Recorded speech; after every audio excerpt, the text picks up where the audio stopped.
With Dallas dropping this game, I mean, now that's 2 in a row, both on the road, both against two very tough AFC East opponents, and now you're reeling heading into the last 2 weeks. You have Detroit coming in. This basically would cost you a chance to win the NFC East, with Philadelphia slumping for 3 games in a row, including you beating Philadelphia. That is a tremendous opportunity. Despite the early season struggles, you have a chance to win this division, host a home playoff game, and they've been undefeated for the better part of the last 18 months. But in this circumstance, they're looking like they're gonna have to play on the road. The way that they play on the road is entirely different to what they do at home. They're a fast team, but when they go out on the road, especially in inclement weather, that brings out little kinks in their armor where they're not as fast, they're not as physical, they don't have the turf to rely on, so their traction is compensated as well. I know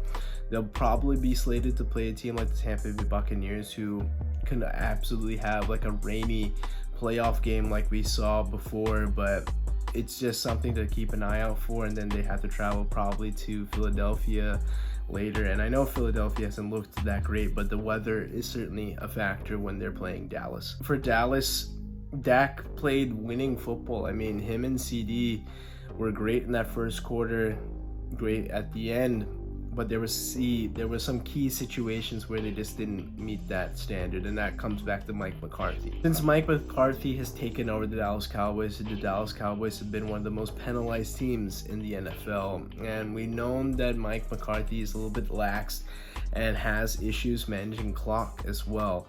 I think of that last drive where they had the go-ahead touchdown drive, which is great. Take the lead, absolutely should do so. There was an opportunity, I think, to score faster. It was a little bit at the wrong point to go long, methodical drive, because anything inside of 5 minutes, that's very unlikely, especially in the fourth quarter, that you will see the ball again.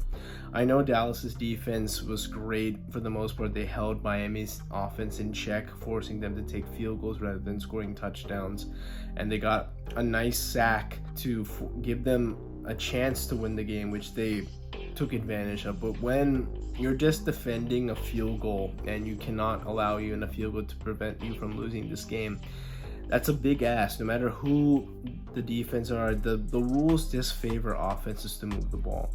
And on that possession, you had that face mask penalty that was a medium type of game, but that moved the ball beyond the 40-yard line. And then at that point, with a kicker like Jason Sanders, the way he's kicking the ball at that time, he just needs to maybe allow 15-20 yards and you're in his field goal range. And then you're thinking, okay, you have to get the ball back. Dallas didn't do so. They had too many opportunities to get off the field, didn't do so.